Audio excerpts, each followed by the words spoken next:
Welcome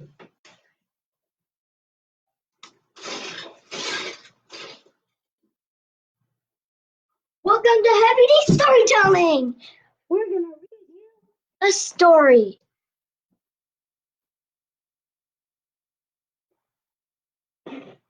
Okay. So we're gonna wait till Becca gets on right now. No, Becca. Okay. Well, I'm holding it upside down. Okay, let me get there. We're gonna start with. Yeah, I know. So. That's not cool. Hi. Hello, Becca. So I'm gonna be doing the intro today. We're gonna start with The book of Bible. John. We're gonna finish chapter 2, and finish chapter 1, then do chapter 2, and then read chapter 2. And then when we're done, and then we're gonna have a special time today that we haven't done before. And it's going. We're gonna let. Go ahead. Okay, it's gonna be a surprise when this is done. Okay. Okay, so that it'll be a surprise. Okay. Hi. How's everyone doing today? I'm gonna read you a story. First, cool beans. All right. So. Look, he's doing push-ups.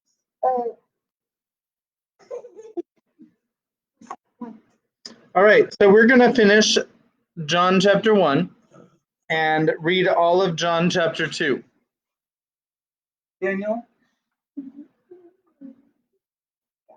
Okay. The next day, and this is after John was baptizing in the Jordan River, if you remember. The next day he saw Jesus coming toward him and said, "Behold, the Lamb of God who takes away the sin of the world. This is he of whom I said, after me comes a man who ranks before me, because he was before me."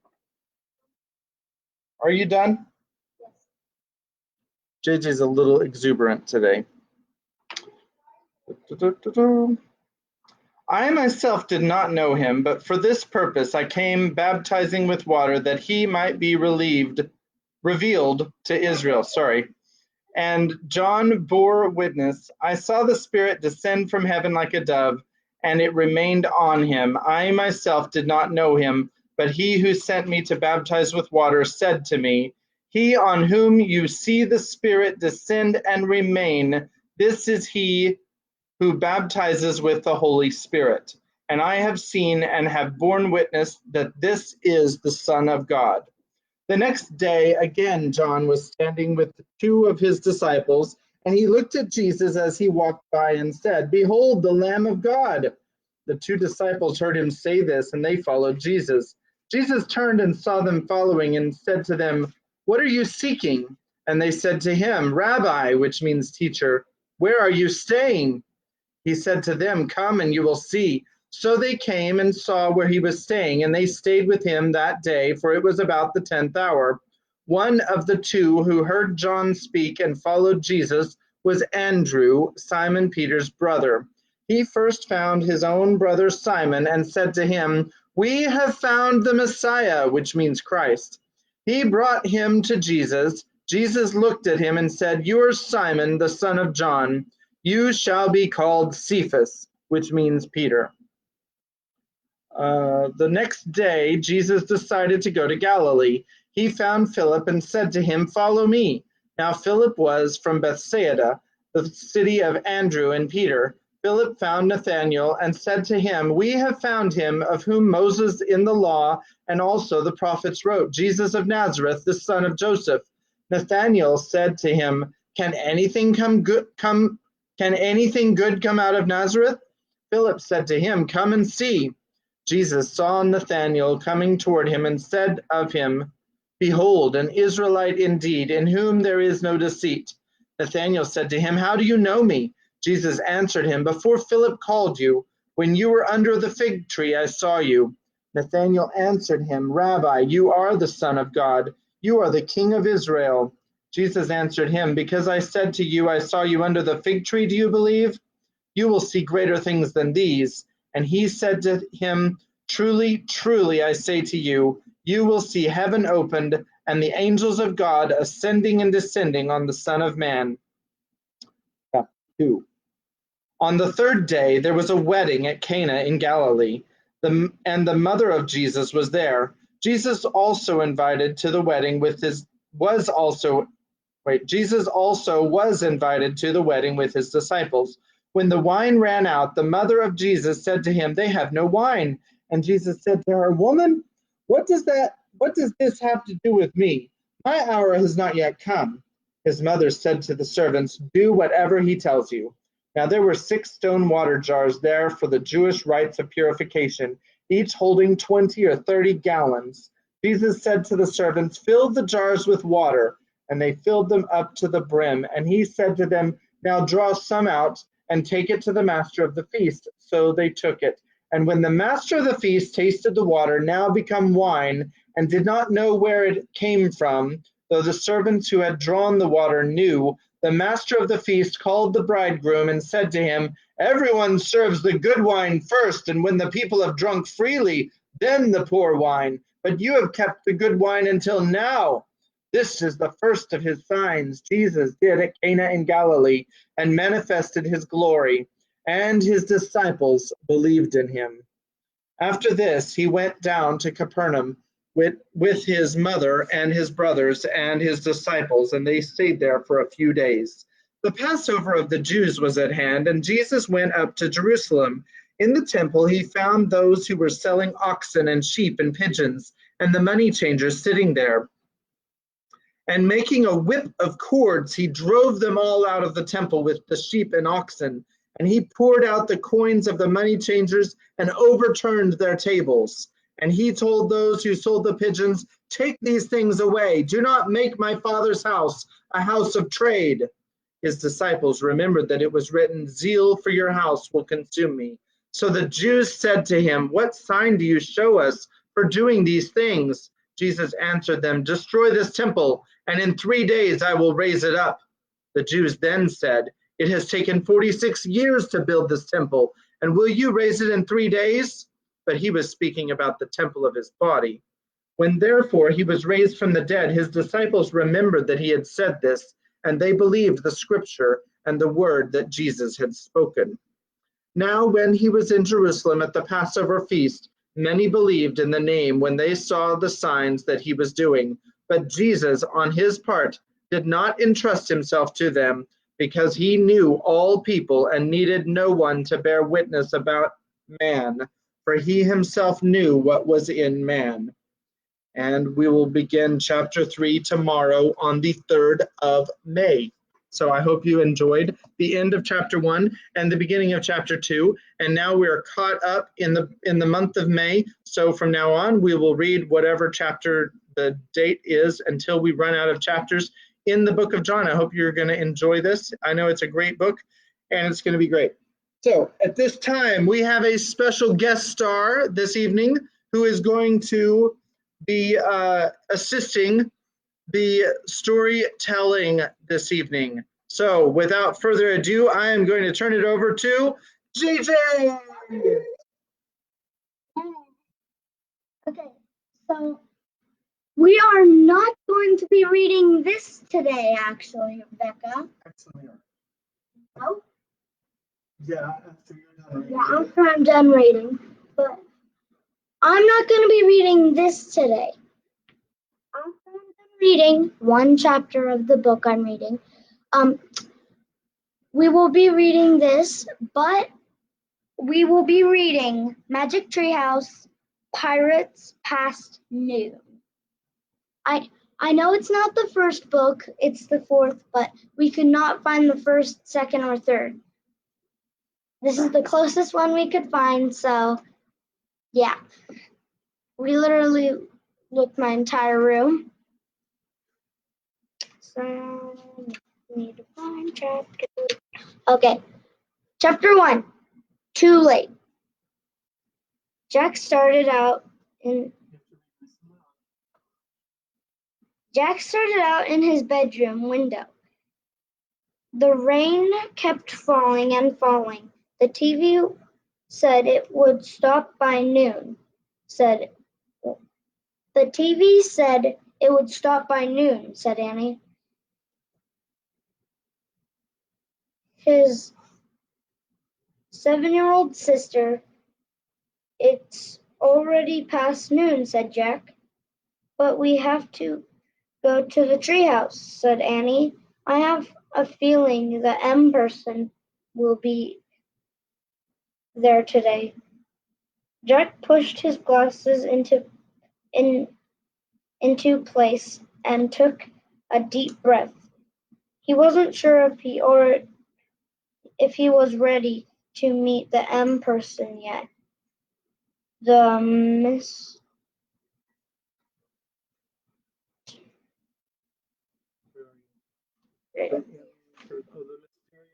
mysterious person who had put all the books in the magic treehouse. Come on, said Annie. Jack sighed.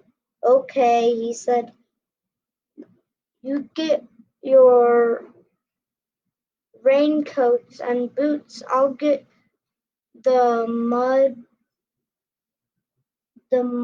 Oh, can anyone read that word? The M. Right there. Medallion and bookmark. Annie ran to get the rain gear. Jack reached into his drawer.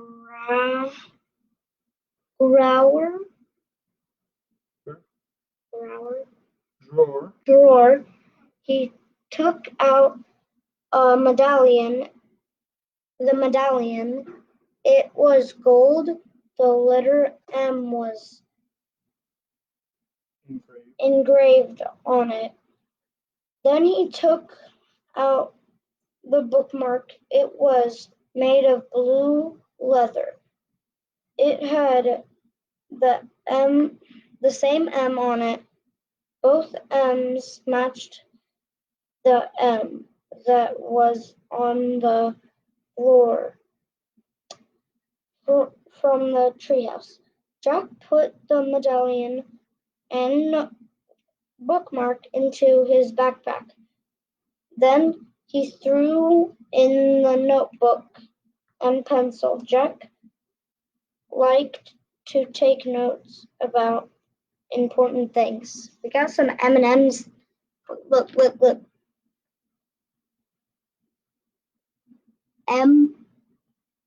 M's M on the same line. Like, okay. I got your rain stuff, called Annie. Jack picked up his pack and went down stairs. Annie was waiting by the back door. She was putting on her boots. Meet you outside, she said. Jack put on his raincoat and boots. Then he put on his backpack and joined her. The wind was blowing hard. Ready, set, go, shouted Annie. They kept their heads down. The changed into the charged into the rainy wind. Soon they were in the Frog Creek woods. Tree bandits branches swayed, flinging water rain everywhere. Yuck, said Annie. They splashed through puddles until they came to the tallest oak tree in the woods. They looked up.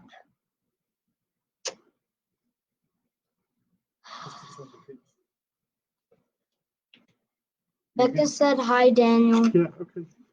You have to turn the page. Yeah. This is kind of a long chapter. Yeah, the chapter. I need a seat. No. My legs hurt. I'm just gonna shake my legs. No!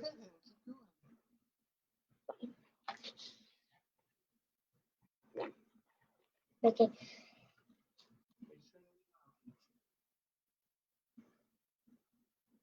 Ticked between two branches was the treehouse.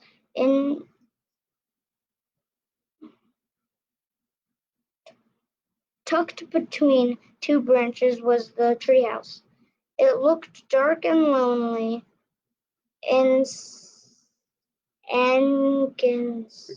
against the stormy sky.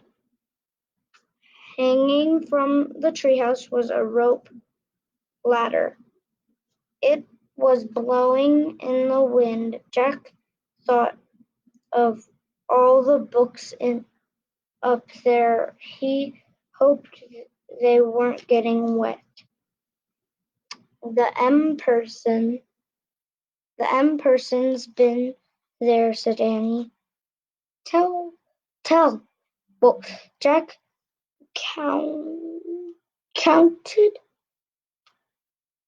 I don't know where you are. right there. Caught his breath. How can you tell? He said. I feel it, she whispered.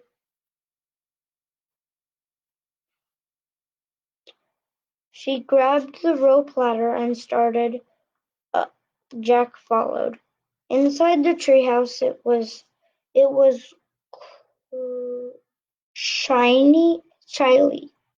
chilly and damp, but the books were dry. They were all neatly stacked along the wall, just the way they had been the day before. Annie picked up the castle book on top of one stack. Just need to catch my breath right now. Whew.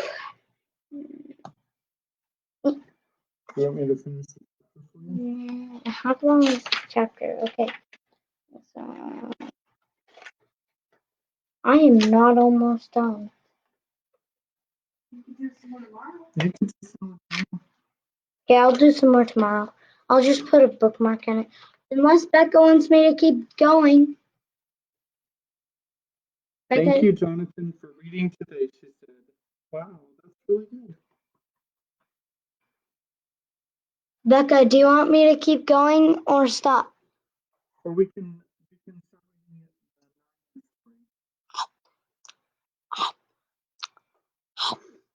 This is sort of like a choose your own adventure, isn't it? You can either listen to the Pirates Before Noon, or you can listen to The Horse and His Boy. Timmy? Oh, no. What? Oh, lost it. Why didn't you put the bookmark in? Because I know you're going to now. Yep, I think it's time for Kimberly's synopsis. What we read yesterday. Hi. Oh, Rebecca says she's going to let you catch your breath. But thank you so much for reading. So yesterday we caught up with sorry, I just can't remember these names. Oh, And the horses. Yeah, Ervis. and Quinn. Shasta is the boy, Ervis is the girl. Okay. So Ervis, she right after Shasta got taken away by the Narnians, there was another person who went on through the street, and she looked up and she recognized the person, and she recognized her, and she was like, "Oh, hey!" And then she was like, "No, no, no, stop it, I'm hiding." And then she like, well, she didn't really say I'm hiding. She went in to the thing and then she said, "Draw the curtains." I'm not trying to be like, I'm not trying to draw attention to myself. And then she explained what she was doing there, why she was running away, and yada yada yada. And then she's like, "Okay, I'll help you." And then so they couldn't go that day because there was like a party or something. So they slept through the night, and then after that, she starts to sneak away the next night, and she gets caught in a room. They get caught in a room, and because the king guy, the guy who's kind of like yeah, the Tisroc guy, may he not live forever. So the Tisroc, the Tisroc, the Grand Vizier and his son, the Tisroc's son, they go over into the room and have a secret council.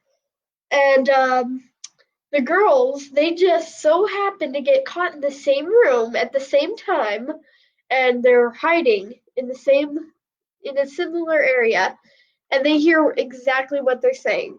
So the prince is like, "I want to marry Queen Susan, otherwise I'm gonna die." Blah. And then yeah. So yeah. Yeah. You made him sound like a 2-year-old who lost his toy. So then let's see. Basically he's like, "I'm gonna go invade Narnia, and we'll pretend like you didn't know I was doing it, and I'll invade this other country while I'm at it." And the king's like, "Okay, that's a good idea," after a lot of convincing. And then the vizier's like, "Yep, let's do it." And then the king's like, "Okay, but if anyone asks, it wasn't me who told you could do it." And then later, when the prince goes away, the king's like, if my son gets killed while he's doing this, then I have like, I don't know how many other sons, like 7." Okay, so it was a lot, a lot. He has like a lot of other sons, and so he's like, so it's not like my family line is not gonna get the throne. So if this guy wants to go get himself killed, then that's okay. And then they go and they're like, "Oh my gosh, did you hear that?" She's like, "Oh my gosh, yes, I heard it." And then they ended the chapter around there, right? Yeah, close enough. Here we are. Howdy. Are you ready for a story? So, I'm going to start with, sorry, I've got something in my eye, I think, but all right. What was the first word, Kimberly? Oh, who remembers the first word? Nope. Nope. G. Okay, you lose. All right, chapter 9, Across the Desert. Well, you're not wrong. He did sound like a spoiled brat. Okay, good. Across the desert. How dreadful! How perfectly dreadful, whimpered La Soreline. Oh, darling, I am so frightened. I'm shaking all over. Feel me. Come on, said Aravis, who was trembling herself. They've gone back to the new palace. Once we're out of this room, we're safe enough. But it's wasted a terrible time. Get me down to that water gate as quickly as you can. Darling, how can you? Squeaked La Soreline. I can't do anything, not now. My poor nerves. No, we must just lie still a bit and then go back. Why back? Asked Aravis. Oh, you don't understand. You're so unsympathetic, said La Soreline, beginning to cry. Aravis decided it was no occasion for mercy. Look here, she said, catching La Soreline and giving her a good shake. If you say another word about going back, and if you don't start taking me to the Watergate at once, do you know what I'll do? I'll rush out into that passage and scream. Then we'll both be caught. But we shall both be killed, said Lasraline. Didn't you hear what the Tisroc, may he live forever, said? Yes, and I'd sooner be killed than married to Ahoshta. So come on. Oh, you are unkind, said Lasraline, and I in such a state. But in the end she had to give in to Aravis. She led the way down the steps, and they had already descended, and along another corridor, and so finally out into the open air. They were now in the palace garden, which sloped down in terraces to the city wall. The moon shone brightly. One of the drawbacks about adventures is that when you come to the most beautiful places, you are often too anxious and hurried to appreciate them, so that Aravis, though she remembered them years later, had only a vague impression of gray lawns, quietly bubbling fountains, and the long black shadows of cypress trees. When they reached the very bottom and the wall rose frowning above them, Lasraline was shaking so that she could not unbolt the gate. Aravis did it. There at last was the river, full of reflected moonlight, and a little landing stage and a few pleasure boats. Goodbye, said Aravis, and thank you. I'm sorry if I've been a pig, but think what I'm flying from. Oh, Aravis, darling, said Lasraline, won't you change your mind now that you've seen what a very great man Ahoshta is? Great man, said Aravis, a hideous groveling slave who flatters when he's kicked, but treasures it all up and hopes to get his own back by egging on that horrible Tisroc to plot his son's death. Foh! I'd sooner marry my father's scullion than a creature like that. Oh, Aravis, Aravis, how can you say such dreadful things about the Tisroc, may he live forever, too? It must be right if he's going to do it. Goodbye, said Aravis, and I thought your dress is lovely, and I think your house is lovely too. I'm sure you'll have a lovely life, though it wouldn't suit me. Close the door softly behind me. She tore herself away from her friend's affectionate embraces, stepped into a punt, cast off, and a moment later was out in midstream with a huge real moon overhead and a huge reflected moon deep down in the river. The air was fresh and cool, and as she drew near the farther bank, she heard the hooting of an owl. Ah, that's better, thought Aravis. She had always lived in the country and had hated every minute of her time in Tashbaan. When she stepped ashore, she found herself in the darkness, for the rise of the ground and the trees cut off the moonlight. But she managed to find the same road that Shasta had found, and came just as he had done to the end of the grass and the beginning of the sand, and looked like him to her left, and saw the big black tombs. And now, at last, brave girl though she was, her heart quailed. Supposing the others weren't there, supposing the ghouls were, but she stuck out her chin, a little bit of her tongue too, and went straight toward them. But before she had reached them, she saw Bree and Hwin and the groom. You can go back to your mistress now, said Aravis, quite forgetting that he couldn't until the city gates opened the next morning. Here is money for your pains.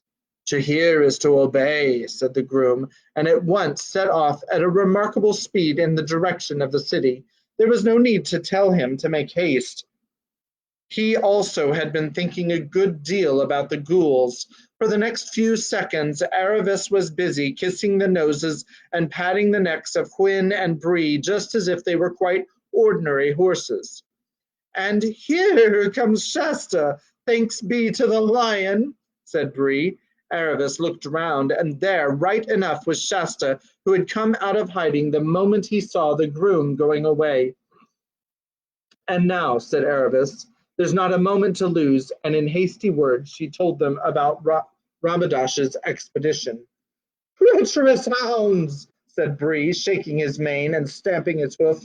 An attack in time of peace, without defiance sent, but we'll grease his oats for him. We'll be there before he is. Can we? Said Aravis, swinging herself into Hwin's saddle. Shasta wished he could mount like that. Woo! Snorted Bree. Up you get, Shasta, can we? And with a good start, too. He said he was going to start at once, said Aravis. That's how humans talk, said Bree, but you don't get a company of 200 horse and horsemen watered and victualled and armed and saddled and started all in a minute. Now, what's our direction? Due north? No, said Shasta. I know about that. I've drawn a line. I'll explain later. Bear a bit to our left, both you horses. Ah, here it is. Now, said Bree, all of that about galloping for a day and a night, like in stories, can't really be done. It must be walk and trot, but brisk trots and short walks. And whenever we walk, you two humans can slip off and walk too. Now, are you ready, Hwin? Off we go, Narnia and the North. At first it was delightful. The night had now been going on for so many hours that the sand had almost finished giving back all the sun heat it had received during the day, and the air was cool, fresh, and clear. Under the moonlight, the sand in every direction and as far as they could see gleamed as if it were smooth water or a great silver tray. Except for the noise of Bree's and Hwin's hoofs, there was not a sound to be heard. Shasta would nearly have fallen asleep if he had not had to dismount and walk every now and then. This seemed to last for hours. Then there came a time when there was no longer any moon. Stop playing the piano. Get in bed.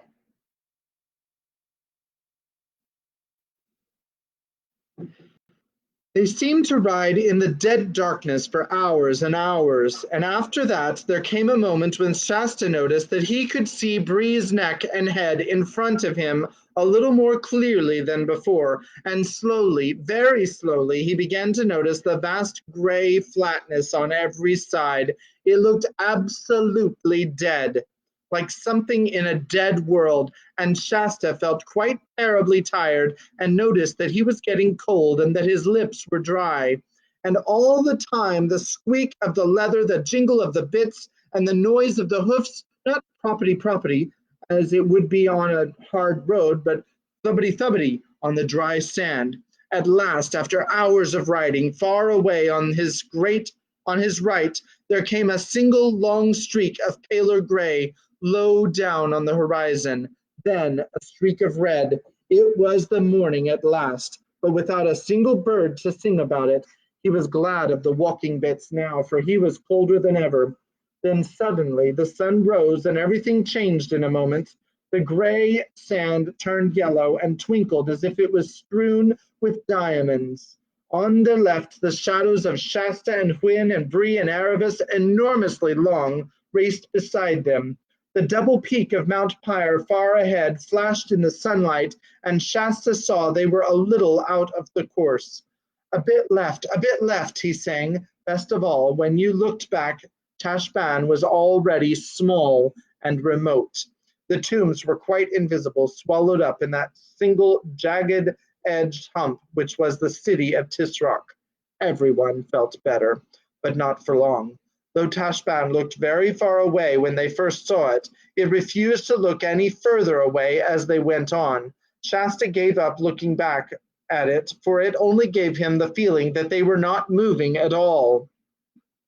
Then the light became a nuisance. The glare of the sand made his eyes ache, but he knew he mustn't shut them. He must screw them up and keep looking on ahead at Mount Pyre and shouting out directions. Then came the heat. He noticed it for the first time when he had to dismount and walk. As he slipped down to the sand, the heat from it struck up into his face as if from the opening of an oven door. Next time it was worse, but the third time, as his bare feet touched the sand, he screamed with pain and got one foot back in the stirrup and the other half over Bree's back before you could have said knife. Sorry, Bree, he gasped. I can't walk. It burns my feet. Of course, panted Bree. Should have thought of that myself. Stay on. Can't be helped. It's all right for you, said Shasta to Erebus, who was walking beside Hwin. You've got shoes on. Erebus said nothing and looked prim. Let's hope she didn't mean to, but she did.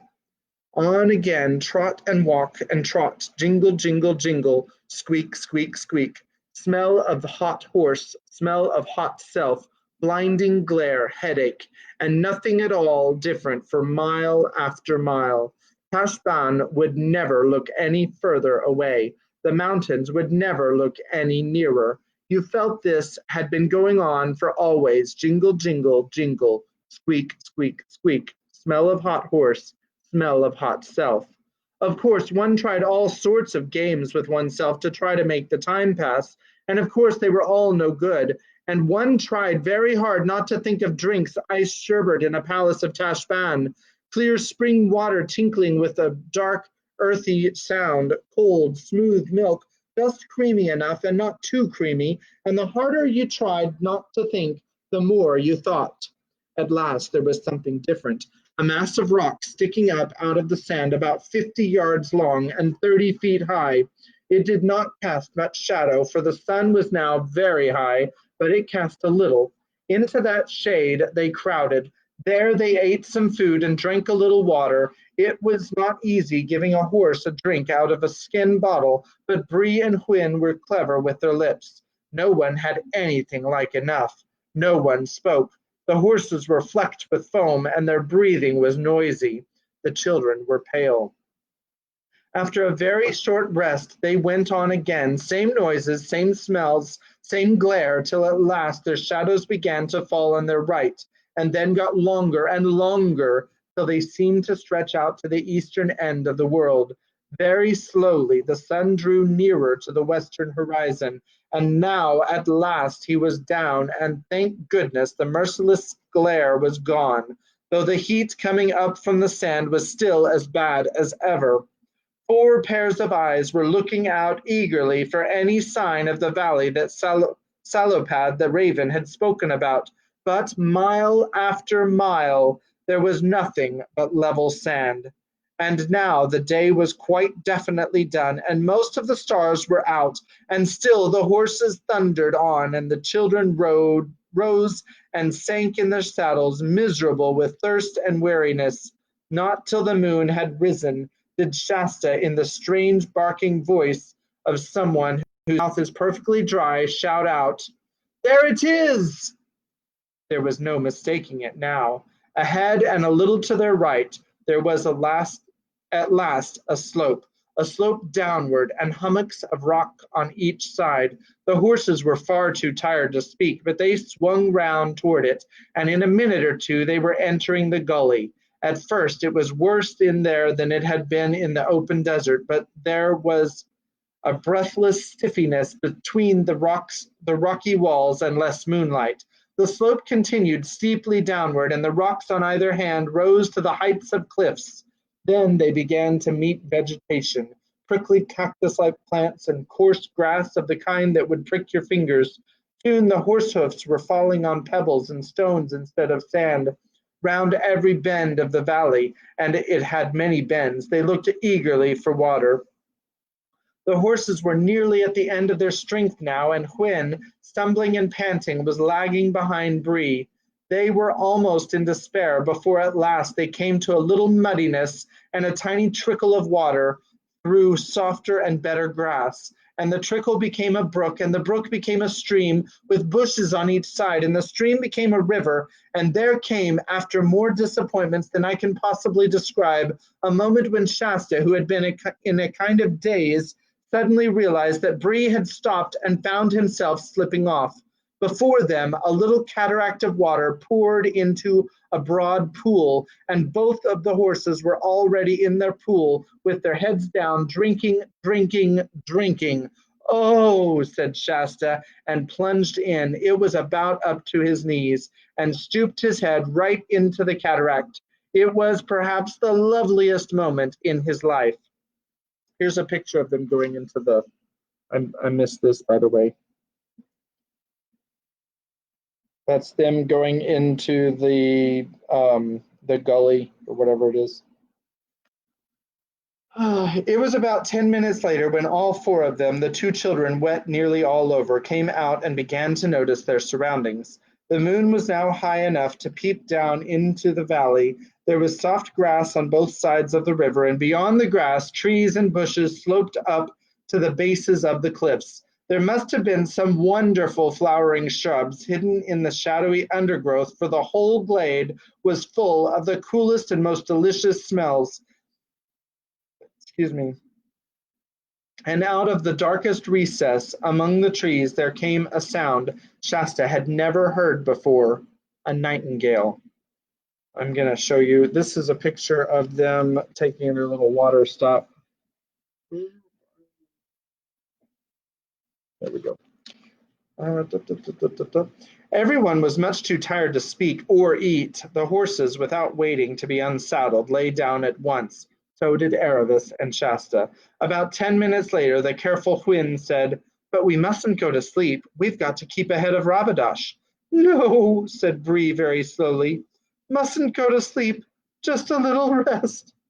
Shasta knew for a moment that they would all go to sleep if he didn't get up and do something about it, and felt that he ought to. In fact, he decided that he would get up and persuade them to go on, but presently, not yet, not just yet.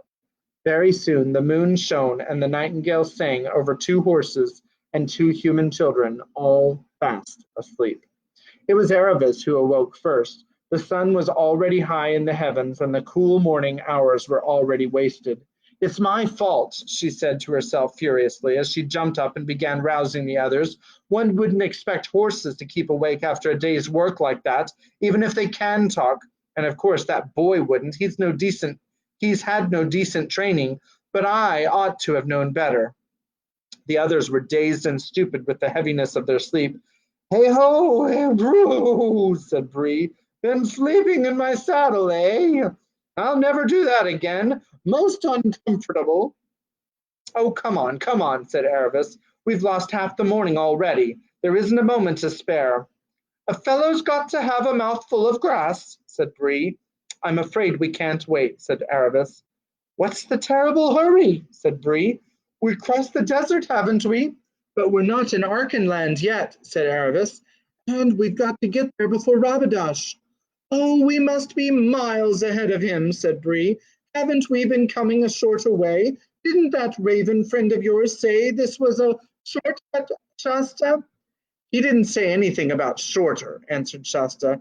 "He only said better, because you got to a river this way. If the oasis is due north of Tashban, then I'm afraid this may be longer."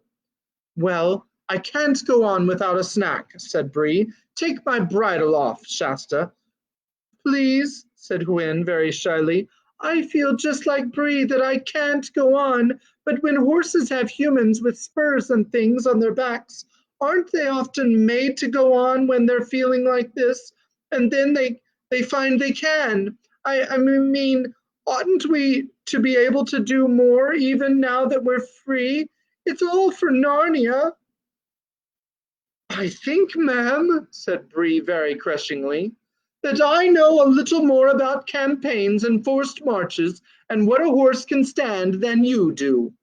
To this Hwin made no answer, being, like most highly bred mares, a very nervous and gentle person who was easily put down. In reality, she was quite right, and if Bree had had a Tarkan on his back at that moment to make him go on, he would have found that he was good for several hours hard going. But one of the worst results of being a slave and being forced to do things is that when there is no one to force you anymore, you find you have almost lost the power of forcing yourself. So they had to wait while Bree had a snack and a drink. And of course, Hwin and the children had a snack and a drink too. It must have been nearly 11 o'clock in the morning before they finally got going again. And even then, Bree took things much more gently than yesterday. It was really Hwin, though she was the weaker and more tired of the two, who set the pace. The valley itself, with its brown, cool river and grass and moss and wildflowers and rhododendrons, was such a pleasant place that it made you want to ride slowly. Chapter 10 is called The Hermit of the Southern March. And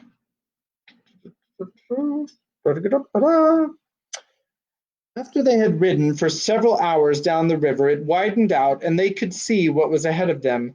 The river which they had been following here joined a broader river, wide and turbulent, which flowed from their left to their right toward the east. Beyond this new river, a delightful country rose gently in low hills, ridge beyond ridge to the northernmost mountains themselves, or to the northern mountains themselves. To the right, there were rocky pinnacles, one or two of them with snow clinging to the ledges. To the left, pine-clad slopes, frowning cliffs, narrow gorges, and blue peaks stretched away as far as the eye could reach. He could no longer make out Mount Pyre. Straight ahead, the mountain range sank to a wooded saddle, which of course must be the pass from Archenland into Narnia. Boo! The north! The green north! Neighed Bree, and certainly the lower hills looked greener and fresher than anything Aravis and Shasta, with their southern-bred eyes, had ever imagined. Spirits rose as they clattered down to the water's meet of the two rivers. The eastern flowing river, which was pouring from the higher mountains at the western end of the range, was far too swift and too broken with rapids for them to think of swimming it, but after some casting about up and down the bank, they found a place shallow enough to wade. The roar and clatter of water, the great swirl against the horses' fetlocks, the cool, stirring air, and the darting dragonflies filled Shasta with a strange excitement. Friends, we are in Archenland, said Bree proudly, as he splashed and churned his way out of the northern bank. I think that river we've just crossed is called the Winding Arrow. I hope we're in time, murmured Fwyn. Then they all began going up slowly and zigzagging a good deal. They began going up slowly and zigzagging a good deal, for the hills were steep. It was all open, park-like country with no roads or houses in sight. Scattered trees, never thick enough to be a forest, were everywhere. Shasta, who had lived all his life in an almost treeless grassland, had never seen so many or so many kinds. If you had been there, you would have probably have known, he didn't, that he was seeing oaks, beeches, silver birches, rowans, and sweet chestnuts. Rabbits scurried away in every direction as they advanced, and presently they saw a whole herd of fallow deer making off among the trees. Isn't it simply glorious? Said Aravis. At the first ridge, Shasta turned in the saddle and looked back. There was no sign of Tashbaan, the desert, unbroken except by the narrow green crack which they had traveled down, spread to the horizon. Hello, he said suddenly. What's that? What's what? Said Bree, turning around. Hwin and Aravis did the same. That, said Shasta, pointing. It looks like smoke. Is it a fire? Sandstorm, I should say, said Bree. Not much wind to raise it, said Aravis. Oh, exclaimed Hwin. Look, there are things flashing in it. Look, there are helmets and armor, and it's moving this way. By Tash, said Aravis, it's the army. It's Rabidash. Of course it is, said Hwin. Just what I was afraid of. Quick, we must get to Anvard before it. And without another word, she whisked round and began galloping north. Bree tossed his head and did the same. Come on, Bree, come on, yelled Aravis over her shoulder. The race was very grueling for the horses. As they topped each ridge, they found another valley and another ridge beyond it, and though they knew they were going in more or less the right direction, no one knew how far it was to Anvard. From the top of the second ridge, Shasta looked back again. Instead of a dust cloud well out in the desert, he now saw a black moving mass, rather like ants, on the far bank of the Winding Arrow. They were doubtless looking for a ford. They're on the river, he yelled wildly. Quick, quick, shouted Aravis. We might as well not have come at all if we don't reach Anvard in time. Gallop, Bree, gallop! Remember, you're a war horse. It was all Shasta could do to prevent himself from shouting out similar instructions. But he thought, the poor chap's doing all he can already, and held his tongue. And certainly both horses were doing, if not all they could, all they thought they could, which is not quite the same thing. Bree had caught up with Hwin, and they thundered side by side over the turf. It didn't look as if Hwin could possibly keep it up much longer. At that moment, everyone's feelings were completely altered by a sound from behind. It was not the sound they had been expecting to hear, the noise of hoofs and jingling armor, mixed perhaps with Calormene battle cries. Yet Shasta knew it at once. It was the same snarling roar he had heard that moonlit night when they first met Aravis and Hwin. Bree knew it too. His eyes gleamed red and his ears lay flat back on his skull, and Bree now discovered that he had not really been going as fast, not quite as fast, as he could. Shasta felt the change at once. Now they were really going all out. In a few seconds, they were well ahead of Hwin. It's not fair, thought Shasta. I did think we'd be safe from lions here. He looked over his shoulder. Everything was only too clear. A huge tawny creature, its body low to the ground, like a cat streaking across the lawn to a tree when a strange dog had got into its garden, was behind them. And it was nearer every second and half second. He looked forward again and saw something which he did not take in or even think about. Their way was barred by a smooth green wall about 10 feet high. In the middle of that wall, there was a gate open. In the middle of the gateway stood a tall man dressed down to his bare feet in a robe colored like autumn leaves, leaning out on a straight staff. His beard fell almost to his knees. Shasta saw all this in a glance, and looked back again. The lion had almost got Hwin now. It was making snaps at her hind legs, and there was no hope now in her foam-flecked, wide-eyed face. "Stop!" bellowed Shasta in Bree's ear. Must go back! Must help!" Bree always said afterward that he never heard or never understood this, and as he was, in general, a very truthful horse, we must accept his word. Here's a picture of, there is the tawny creature and the man with the beard.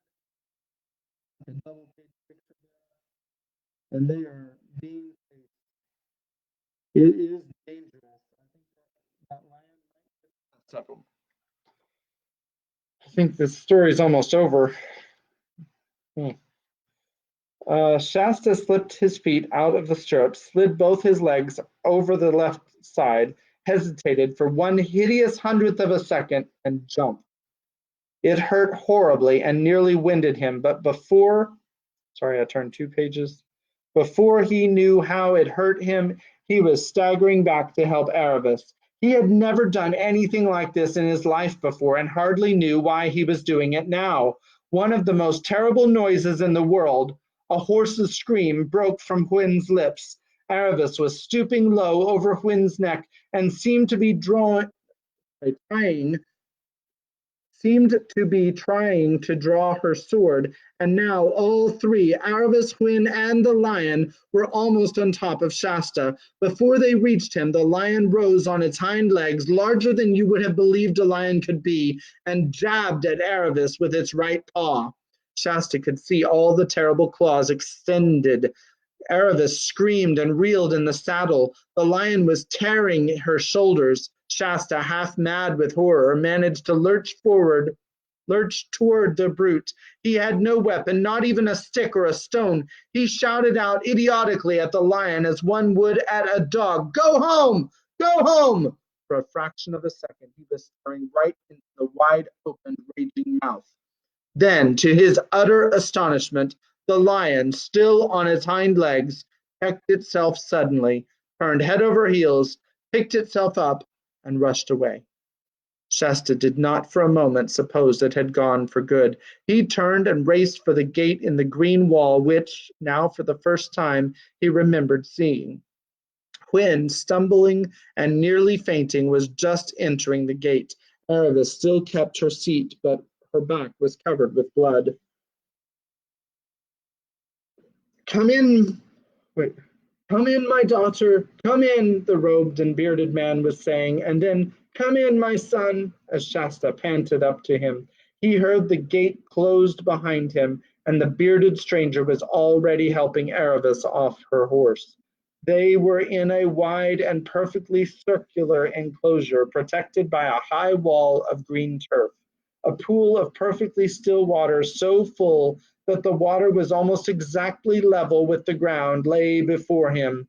At one end of the pool, completely overshadowing it with its branches, there grew the hugest and most beautiful tree that Shasta had ever seen.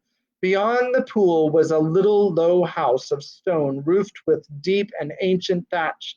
There was a sound of bleating, and over at the far side of the enclosure there were some goats.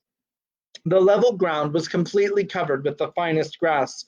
Are you, panted Shasta, are you King Loon of Archenland? The old man shook his head. No, he replied in a quiet voice. I am the hermit of the Southern March. And now, my son, waste no time on questions, but obey. This damsel is wounded. Your horses are spent. Rabidash is at this moment finding a ford over the winding arrow. If you run now without a moment's rest, you will still be in time to warn King Loon. Shasta's heart fainted at these words, for he felt he had no strength left, and he writhed inside at what seemed the cruelty and unfairness of the demand. He had not yet learned that if you do one good deed, your reward usually is to be set to do another and harder and better one. But all he said out loud was, "Where is the king?" The hermit turned and pointed with his staff. "Look," he said, "there is another gate right opposite to the one you entered by. Open it and go straight ahead, always straight ahead, over level or steep, over smooth or rough, over dry or wet. I know by my art that you will find King Loon. Straight ahead, but run, run, always run." Shasta nodded his head, ran to the northern gate, and disappeared beyond it. Then the hermit took Aravis, whom he had all this time been supporting with his left arm, and half led, half carried her into the house. After a long time he came out again. "Now, cousins," he said to the horses, "it is your turn." Without waiting for an answer, and indeed they were too exhausted to speak, he took the bridles and saddles off both of them.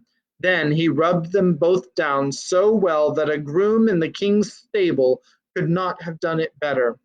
"There, cousins," he said, "dismiss it all from your minds and be comforted. Here is water and there is grass. You shall have a hot mash when I have milked my other cousins, the goats." "Sir," said Hwin, finding her voice at last, "will the Tarkina live? Has the lion killed her?" I who know many present things by my art," replied the hermit with a smile, "have yet little knowledge of things future. Therefore I do not know whether any man or beast in the whole world will be alive when the sun sets tonight. But be of good hope. The damsel is likely to live as long as any her age." When Aravis came to herself, she found that she was lying on her face on a low bed of extraordinary softness in a cool, bare room with walls of undressed stone. She couldn't understand why she had been laid on her face, but when she tried to turn and felt the hot, burning pains all over her back, she remembered and realized why. She couldn't understand what delightfully springy stuff the bed was made of, because it was made of heather, which is the best bedding, and heather was a thing she had never seen or heard of. The door opened, and the hermit entered, carrying a large wooden bowl in his hand. After carefully setting this down, he came to the bedside and asked, "How do you find yourself, my daughter?" "My back is very sore, father," said Aravis, "but there is nothing else wrong with me." He knelt beside her, laid his hand on her forehead, and felt her pulse. "There is no fever," he said. "You will do well. Indeed, there is no reason why you should not get up tomorrow. But now, drink this." He fetched the wooden bowl and held it to her lips. Aravis couldn't help making a face when she tasted it, for goat's milk is rather a shock when you are not used to it. But she was very thirsty and managed to drink it all and felt better when she had finished. "Now, my daughter, you may sleep when you wish," said the hermit, "for your wounds are washed and dressed, and though they smart, they are no more serious than if they had been the cuts of a whip. It must have been a very strange lion, for instead of catching you out of the saddle and getting its teeth into you, he has only drawn his claws across your back. 10 scratches, sore, but not deep or dangerous." "I say," said Aravis, "I have had luck." "Daughter," said the hermit, "I have now lived 109 winters in this world, and have never yet met any such thing as luck. There is something about all this that I do not understand, but if ever we need to know it, you may be sure that we shall." "And what about Rabadash and his 200 horse?" asked Aravis. "They will not pass this way, I think," said the hermit. "They must have found a ford by now, well to the east of us. From there they will try to ride straight to Anvard."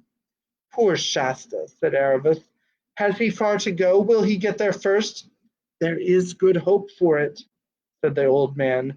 Aravis lay down again on her side this time and said, "Have I been asleep for a long time? It seems to be getting dark."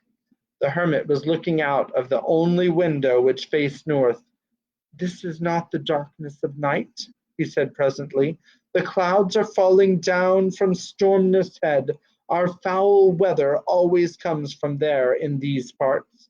There will be thick fog tonight." Next day, except for her sore back, Aravis felt so well that after breakfast, which was porridge and cream, the hermit said she could get up. And of course she at once went out to speak to the horses. The weather had changed, and the whole of that green enclosure was filled like a great green cup with sunlight. It was a very peaceful place, lonely and quiet. Quinn at once trotted across to Aravis and gave her a horse kiss. "But where's Bree?" said Aravis, when each had asked after the other's health and sleep.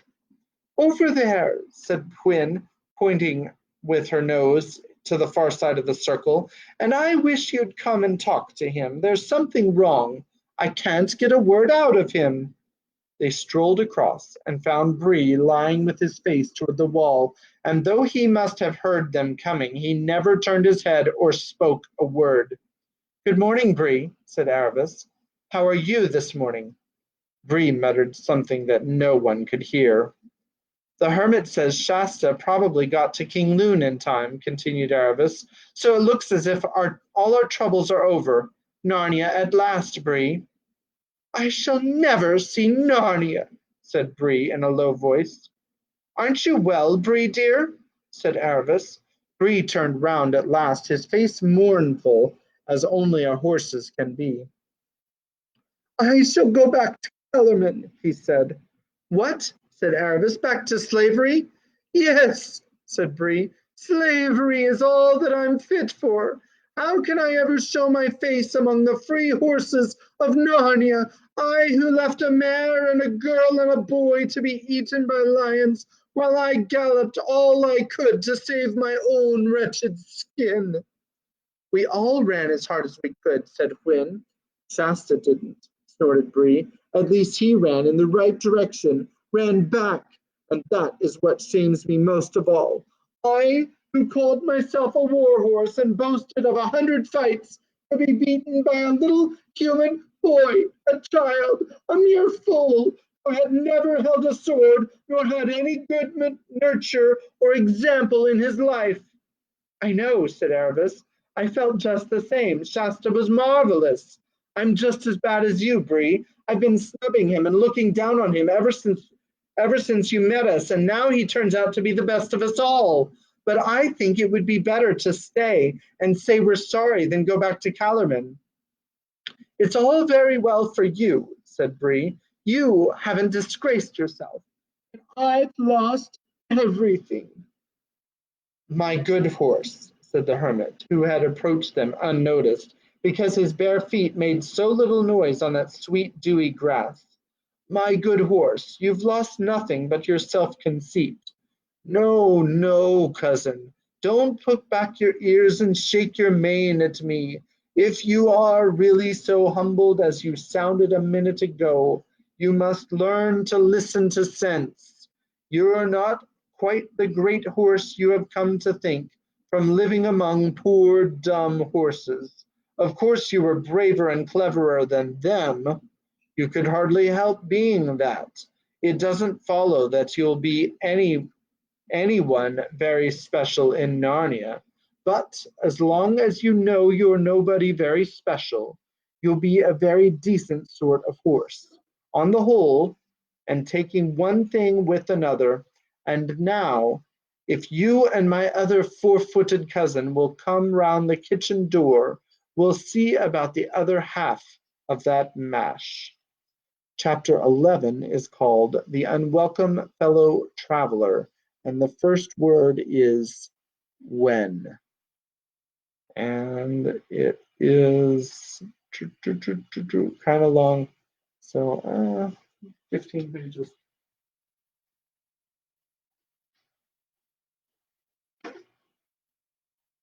JJ is out.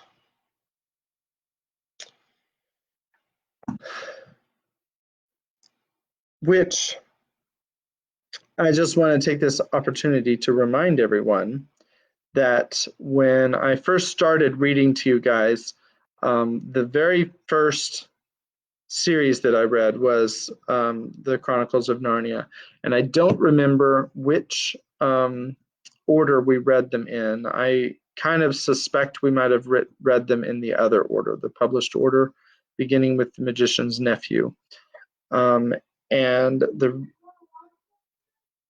I mean, I don't remember, so just let me finish my sentence instead of interrupting me. All right, well, I'll finish this conversation later since Kimberly is trying to tell me what I said. So, because I'm really confused now. So, I did have a point, but I don't remember it. And I hope you guys have a great night. And I will see you tomorrow for another couple of chapters of our story, another chapter of the Bible. Maybe we'll finish chapter 1 of Magic Treehouse. So you have a lot to look forward to tomorrow night, same time, same channel. And God bless you, and we will see you tomorrow night.